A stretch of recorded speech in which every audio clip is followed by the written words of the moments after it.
சன்பாலி base மொத்தம் 4 சைஸ்ல இருக்கு. ஆனா என்கிட்ட இப்போ 3 சைஸ் தான் இருக்கு. இது வந்து number 1 size, number 2 size, number 3 size. Size number இது வந்து ஸ்மால், மீடியம், லார்ஜ். அதிகமா இயரிங்ஸ்க்கு நம்ம மீடியம் தான் யூஸ் பண்றோம். இப்போ நான் ஸ்மால் சைஸ் தான் ரேப் பண்ண போறேன்.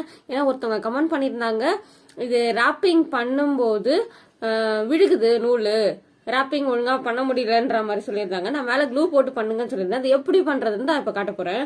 ஸோ இந்த இடத்துல நான் நூல் சுத்தி ஒட்டி வச்சிருக்கேன். இங்க ஹோல்க்கு மேலேயே இந்த இடத்துல லைட்டா க்ளூ போட்டுக்கலாம். சில பேர் இந்த க்ளூ போட்டு ஒரு 5 நிமிஷம் காய விட்டா கொஞ்சம் டிரான்ஸ்பரண்டா திக்கா ஒட்டிக்கும், அதுக்கப்புறம் ரேப் பண்ணுவாங்க. அப்படியும் பண்ணலாம். நான் வந்து காய விட மாட்டேன், அப்படியே ரேப் பண்ணுவேன். அவ்வளவுதான். இப்போ இது நல்லா காஞ்சதுக்கு அப்புறம் நல்லா ஒட்டிக்கும். தெரியுதுங்களா? இந்த இடத்துல க்ளூ இருக்கும். மேலனா இந்த இடத்துல போடக்கூடாது, இங்கெல்லாம் க்ளூ போடக்கூடாது. நான் இங்க மட்டும்தான் போடுவேன். இந்த பக்கம் இங்க இருந்து ராப்பிங் ஸ்டார்ட் பண்ணி இங்க வந்து ஃபினிஷிங் முடிச்சிருக்கேன். நீங்களும் இந்த மெத்தட்ல ராப்பிங் ட்ரை பண்ணிட்டு எப்படி இருந்ததுன்னு கமெண்ட்ல சொல்லுங்க. தேங்க்யூ, பாய்.